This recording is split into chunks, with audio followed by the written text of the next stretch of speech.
Hi guys, welcome to another episode of the 92 Diaries with your hosts. It's me, Fee, Miss Charts. And Juliet.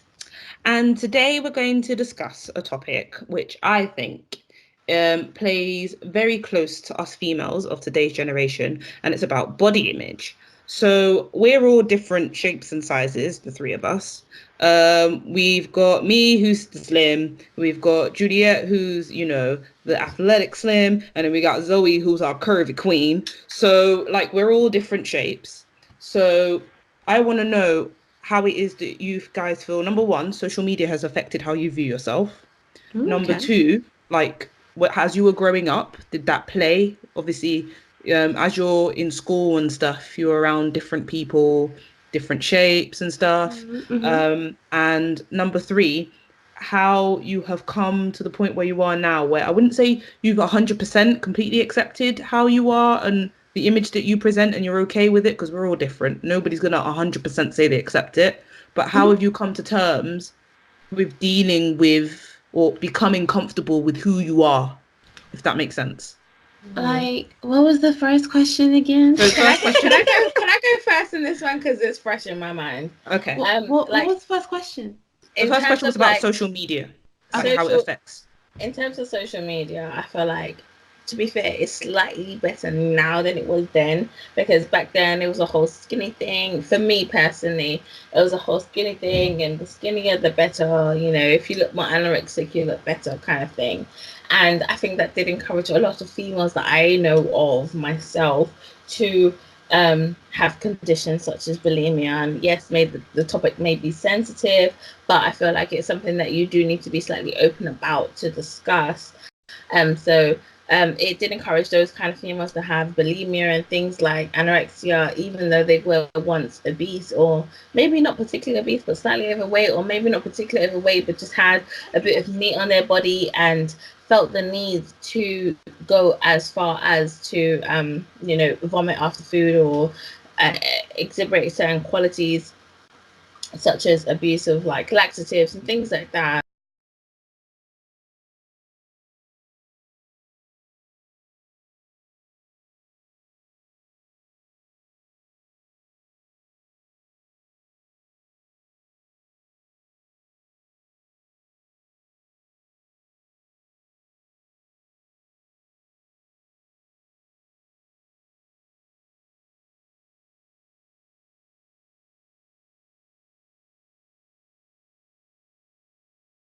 Personally, I haven't had that experience where, actually, to be fair, I have wanted to vomit. I have wanted to like take laxative. I have wanted to do things to like really diminish my weight quickly, because social media tells us, or did tell us, that it wasn't okay to be of a certain weight. It wasn't okay to be of a certain size. It wasn't okay to be overweight or chubby in some shape or form. And that was a lot of things that was kind of drummed into us as we were young. Personally, as I've grown up now, yes, slightly, social media has slightly changed. It's not particularly the greatest right now still for big women, or curvy women, or thick women, however you want to describe yourself. But it's slightly better in a sense where you're seeing more shapes and sizes. You're seeing more people of color. You're seeing more people of different ethnicities, Jesus. And you're seeing more people of you know shapes and sizes, as in the thicker people that are on screen, as opposed to back then when it used to just be a size zero. So yes, it does show, or does encourage a kind of culture, and a kind of a confidence in thicker people. At the same time, do I think it's enough? Not particularly. Not particularly. I feel like your confidence has to come from a different place. It has to come from a place of self-value or self-worth. And that is coming from a person who is a plus, what's considered as a plus size, or, a thicker person. and I'm thick. I don't care. Like that's me. But I have grown to get there. I didn't like wake up and decide that. It didn't happen overnight. I was bullied when I was younger. I've been thick all my life. I've been chubby all my life. I've dropped from a size 22 to a size 10, 12, put the weight back on. Do you know what I mean? I've been there, done that, read the books, bought the t-shirt, they don't side my forehead, all of that, So I've been multiple sizes, and coming from someone who's of a background that is thick, it's not easy to gain that confidence, but the media doesn't particularly help. At the same time, I think the biggest strength and the biggest challenge is your own perception of yourself and accepting you for who you are and what you can do, and having that drive on your own to achieve what you want to achieve for your sake and not for the sake of other people. So I'm gonna stop now. I've talked too much.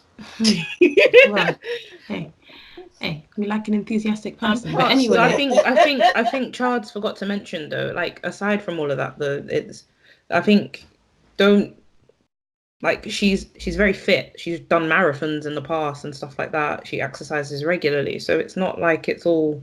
Do you know what I mean? It's like it's not that you're not healthy. It's just your body shape is different. Do you get what I mean?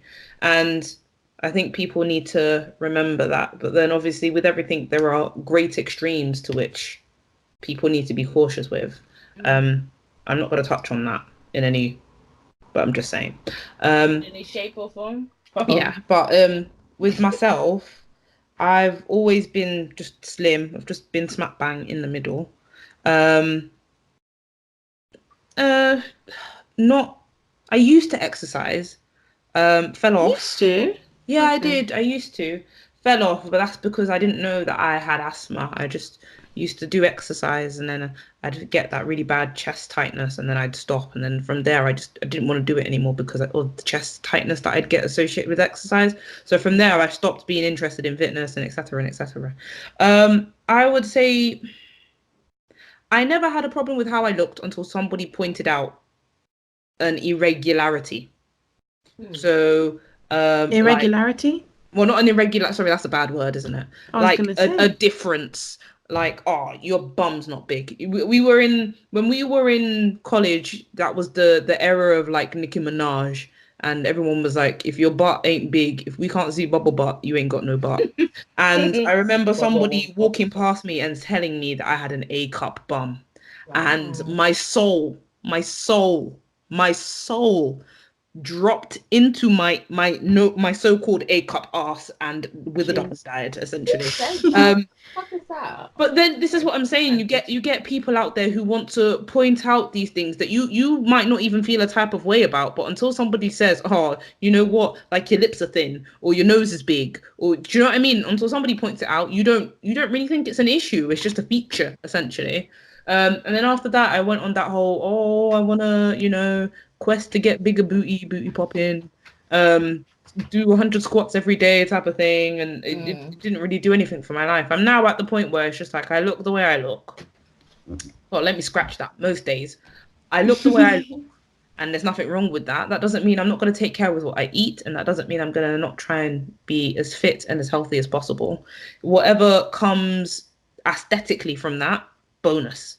But really, well and truly, it shouldn't be, the focus shouldn't be what I look like. It should be making sure that my body is genuinely okay and healthy and well taken care of. Because at the end of the day, it's a temple. God gifted it to me. I might as well look after it.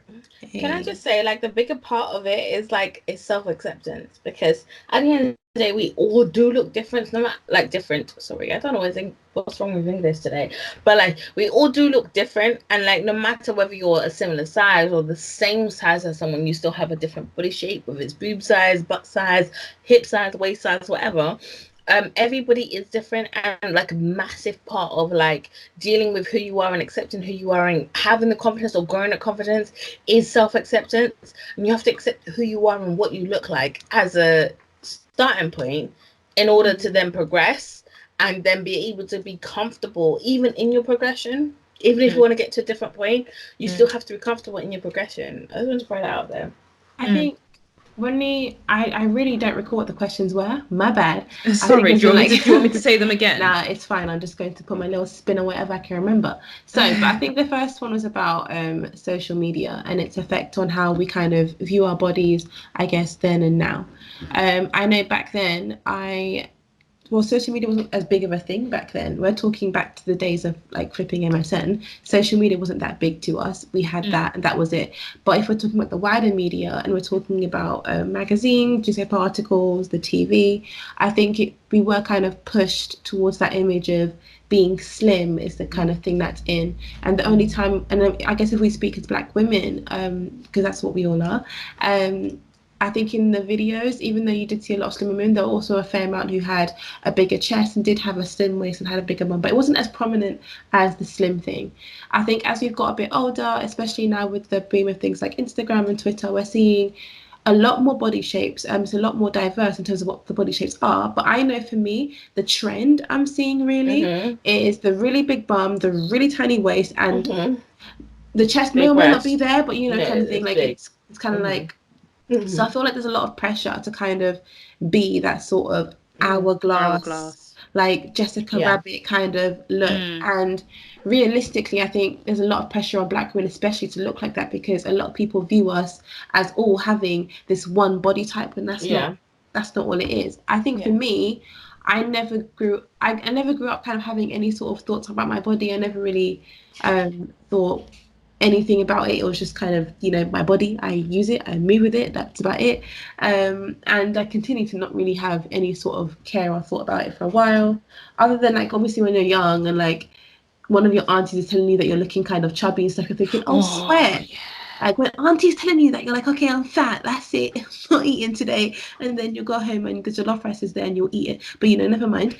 I think as I've gotten older though, I've got more conscious of the fact that as I am swiping through this media, it does affect you. And you could have all the confidence in the world and all the self-acceptance in the world, but one day you'll be scrolling through your Instagram feed and something will shock you. So I feel like for me, I've gotten to the point where I've kind of like had to unfollow some of those pages that made me feel less than, because I think it's quite toxic to kind of put yourself in a situation where you're constantly reminding yourself of how much you don't look like whatever this ideal is.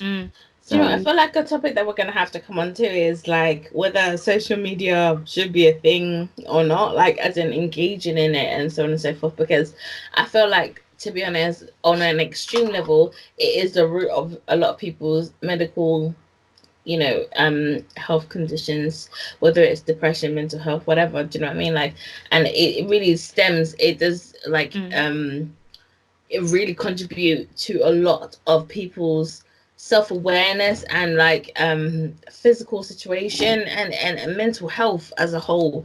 So it's a big thing. But going on to like Fee's like next topic, and in kind of in agreement to what Julie is saying, it's a thing where I personally had been bullied from young in terms of like my appearance and in terms of my size.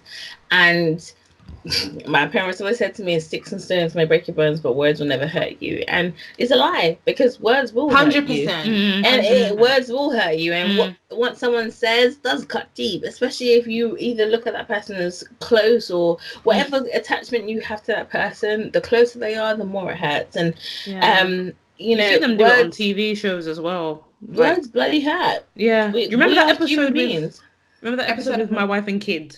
And it was Jay. Fat, water rat. Go and cut your hair back. Skinny legs. You look like a quarterback. Yeah. I knew. that come back from the past and now haunted. Somehow have been over that. Yeah, no. It 100% does. Words hurt. And I like, to be honest, kids were mean back in the days, but back now, fam, they are cruel. They're not just mean, they are cruel. They are mean with a vengeance. And kids can be your, I'm not saying kids as a whole, but like people saying those kind of things, they can be, you know, your really big insecurity that you hold on to for life, and you really take with you, you take it to heart anytime someone mentions something, which is why I said in the last part where, you know, your biggest factor is you, and where you stand, and you accepting yourself and you overcoming that. Because if you don't do that, then all those external factors will come into play, and they will you know, make you feel more uncomfortable. And personally, I've been through that, worn it, bought the t-shirt, all of that, do you know what I mean? And it's a thing where what didn't kill me made me stronger. And I've been bullied for it. I've had my cousins, my family, whatever, call me names, call me out, you know, tell me this. And I've spent days, and it's getting real personal now, but I used to, when I was younger, spend days crying about my size and things that wouldn't fit me. Like, my family were very active in society. They used to go out a lot, used to go to parties, whether it's night party, whatever they went to, you know, African parties, all of them. And for me, I just could never find anything to wear because I didn't hate the way I looked, and I didn't like my shape, didn't like my size, all of it. And we always, as much as as the middle child, I never felt like any attention was spent on me. A lot of attention was spent on the fact that, like, I didn't have stuff to wear because of my size. And you know, I had to explore that with my mother predominantly, who, she was very understanding, being a full-figured woman herself, and we went shopping and stuff. And there was a point, babes, I got to a size 22 when I was 13. And legit, I went to Nige. I lost the weight practically not on purpose, to be fair.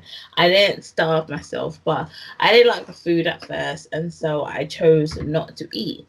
As a result, I went down to a size 10, 12. However, going from a size 22 to a size 10, 12, none of my clothes fitted me anymore. Again, that was slightly discouraging because I had got a lot of nice clothes that were relatively expensive, I must add, as a child.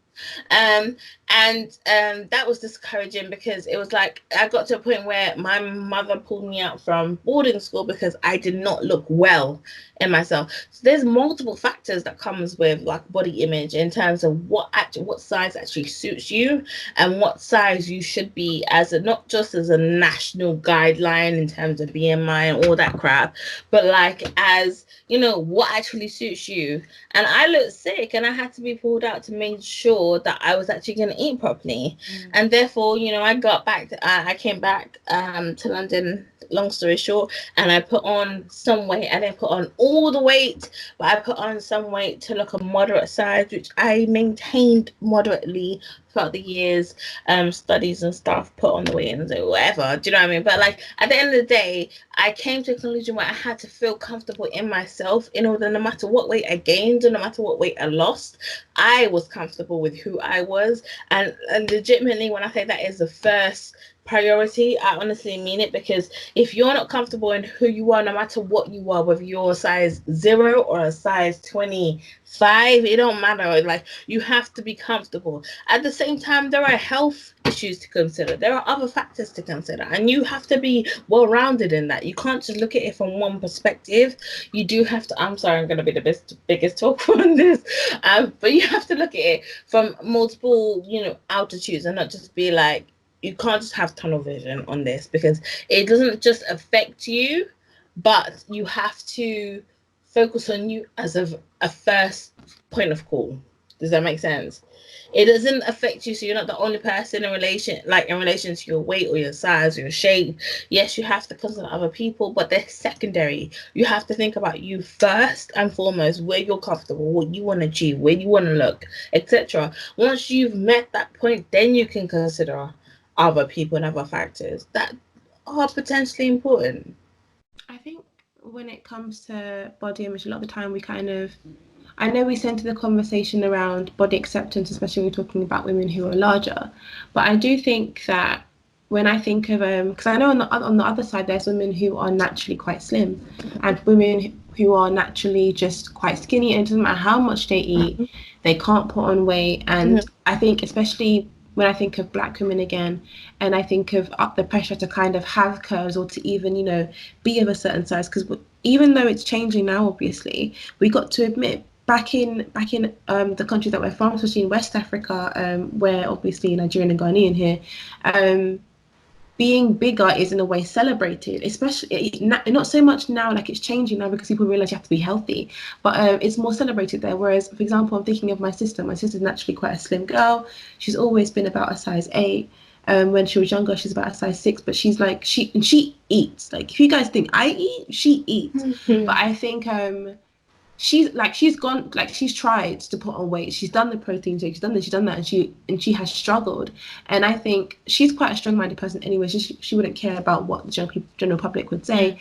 But I think there is pressure on women who are slimmer to kind of put on weight, to have these curves as well. And I just wonder about how much that affects us, this whole thing of having to be this one hourglass shape. If you're thinking about the number of people who are getting BBLs now, the number of people who are kind of putting on waist trainers to kind of make their waist shrink. I think there's so much pressure on people to kind of be this particular one shape that we're not celebrating the sort of like things enough. Like, think about Fashion Nova.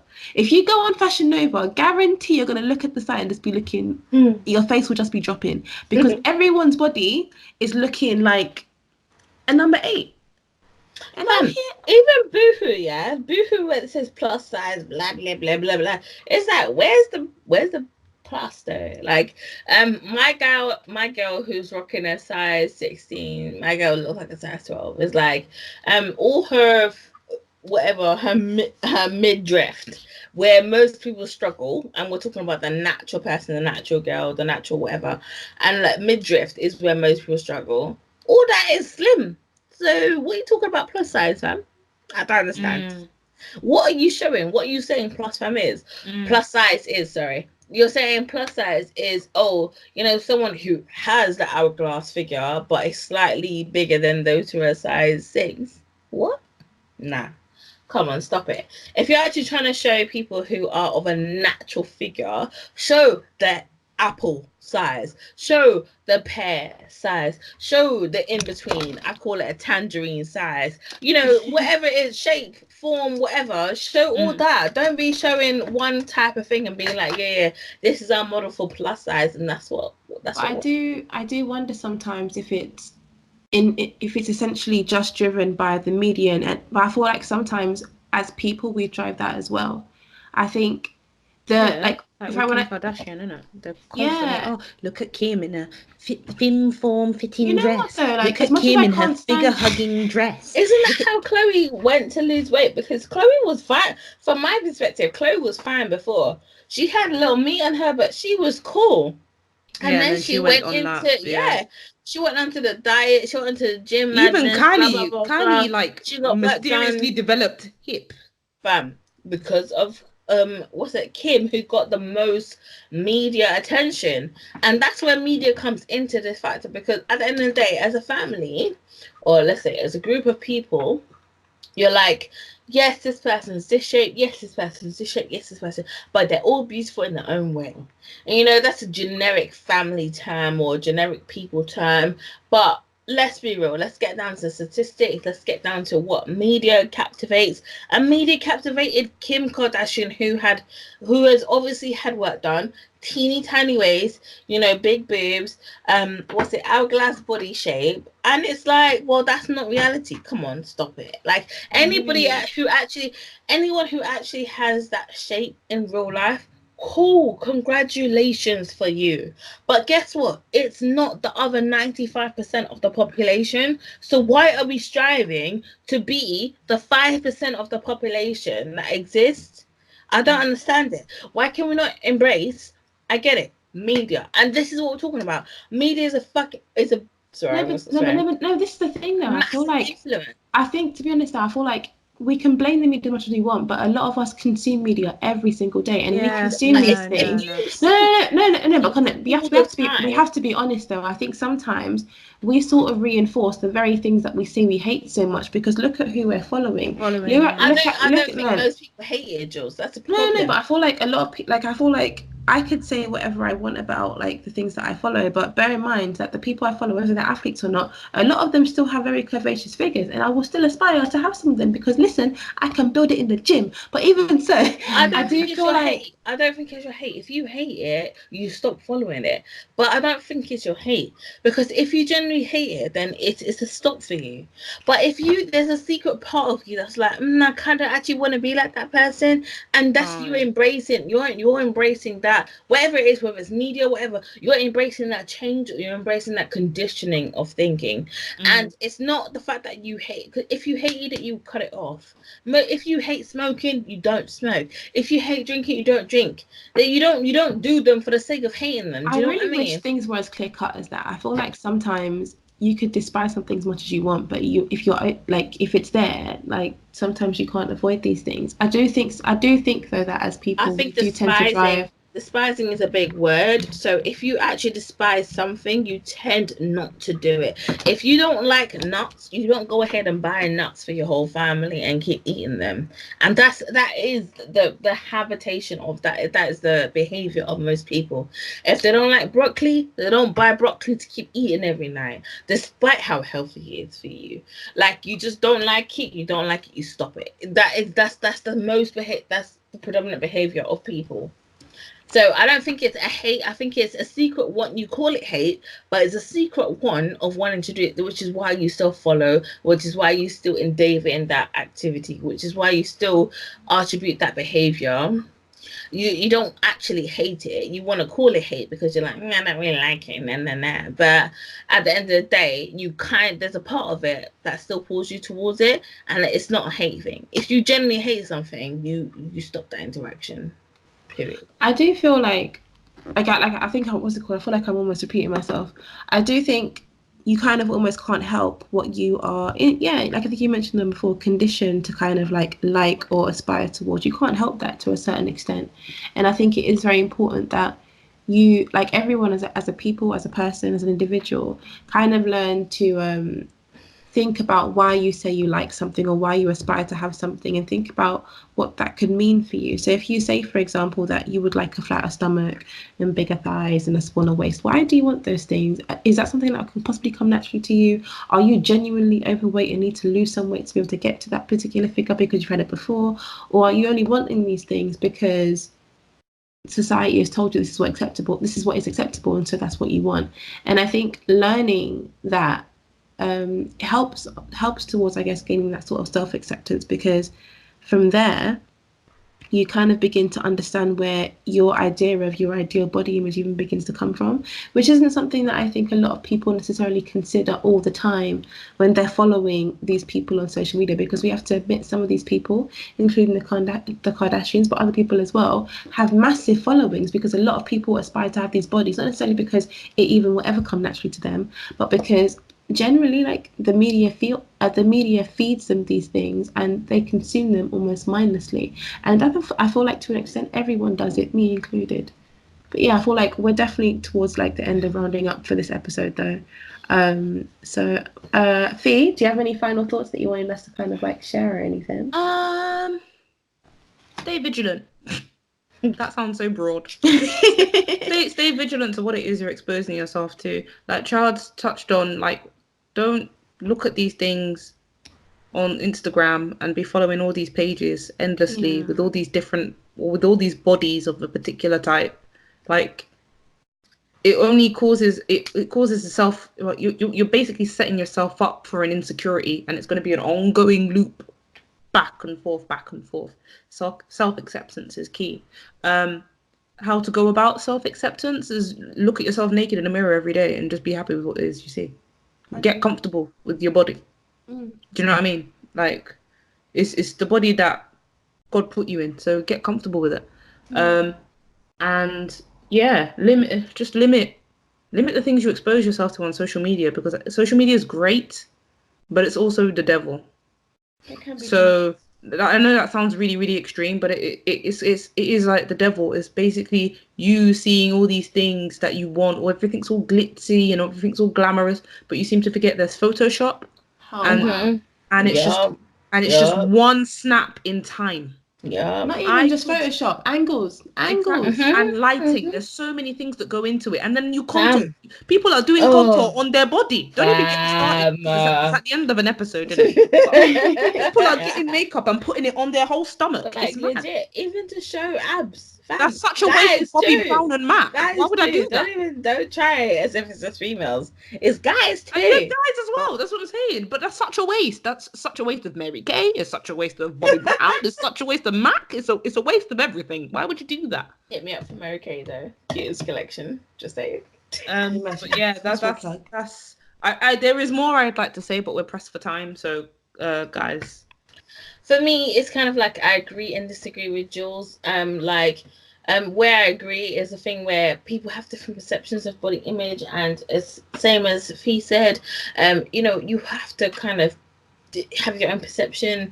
You have to have self-acceptance, and you really have to have a basis of self-acceptance. Your foundation needs to be that. And even if you're growing and you want to aspire to something else for whatever reason, you still have to accept who you are and what you look like, and then where you're going to go. And if you don't accept the initial factor, where you're going to go is pointless, because you may feel like you're there, you may feel like you're nowhere there, you have a wrong concept or an incorrect concept of where you are and where you're going. So you really have to be a little bit more realistic as to who you are and look at yourself. I don't say wank off in the mirror, as Fee kind of suggested, but it's the thing where you do have to come to terms with what you look like in its entirety. The part where I kind of disagree. I think everything's a choice. That's it. I personally feel everything's a choice, and we can be influenced in many factors, in many fields. We can be influenced by this, that, environmental factors, growing up, upbringing, blah blah blah blah blah, psychological factors. And come on, I'm coming from a scientific background as well as these other ladies, but I honestly think it boils down to a choice. And you have a choice no matter what your determining factors are, no matter what the environmental factors are. They could be X, Y, and Z and be the worst case scenario, but you can choose to do better. You can choose to do different. You can choose to live outside of that comfort. Do you know what I mean? And at the end of the day, as much as people feel like there isn't a choice when you come to like really reluctant circumstances, or let's put it into a perspective, being exposed to a family of bulimics where they only choose to vomit their food after indulgence and vomit that, or there's very, very specific and sensitive cases. However, at the end of the day, I honestly believe that what you decide to do at that point is a choice, and nobody leads you more than you do yourself. Yes, you can see all these things around you. Yes, you have learned that this is the way of life. Yes, you are used to this mode of living. However, what you choose to do at that point in time is entirely your choice. It's entirely your perception. Whether your perception is skewed based on what you have learned or what you know, you still make a decision. You still make a choice. You still make that decision to say whether you do or you don't do. And always, please, just for me, rounding up, doing is always a choice also. You don't always have to do to choose. Sometimes you can not do to choose as well. Please remember that. And literally, honestly, that stems as far as and it's very big. It stems as far as suicide. It stems as far as bulimia. It stems as far as using laxatives. It stems as far as accepting yourself. It's so far, But you always have a choice. I'm really a strong believer on choosing. Please just choose and don't feel like you don't have a choice. As limited as it may seem, you may not have 50 choices, but you have a choice. A choice. Pick one. And you may not always pick the right one. Cool. But you have a choice. Don't forget that, please. I think just to round off, I do think we need to be more aware of what we're kind of allowing ourselves to be exposed to on social media. It's really about kind of evaluating what you believe is important for you, or what you believe your ideal body shape is for yourself. So I guess piggybacking off what Fee said, learn to see what your body actually looks like in the mirror. Look at yourself and actually kind of be sure about what you look at. Because I feel like sometimes, even for me, I discovered this recently. I was looking in the mirror the other day and I never realized how my thigh, like I hadn't realized how my thighs look. And I was like, oh, girl, I thought I needed to get thicker. There's no need. Like, we're living for this. And I feel like sometimes we don't appreciate how good we really do have it. Because sometimes I think about if we look at how we used to look when we were younger, and we used to think badly about ourselves then and think about how we are now. You're like, what? That makes no sense. So kind of like think about what it is to have your ideal body shape, and kind of use that to kind of like guide what you do with social media. So even if it does mean unfollowing people who do make you feel insecure, or kind of like just stop yourself from following or looking at pages that kind of reinforce those negative sort of ideas in your mind about what your body should look like. And that's all in inverted commas, but you can't see me doing the little bunny finger thing. So yeah. But yeah, I think that's the end of our show for today, I guess, guys. Oh, I guess Join like us. follow us on our social media. We are at 92.diaries on Instagram. All of our own social media pages are also on the Instagram page as well. We are on YouTube, Spotify, Google Podcasts. If I talk about any more, I will get tired. So we're really about. So tune in every Tuesday evening. We are here and we are now out. Take care, guys. Bye. Deuces.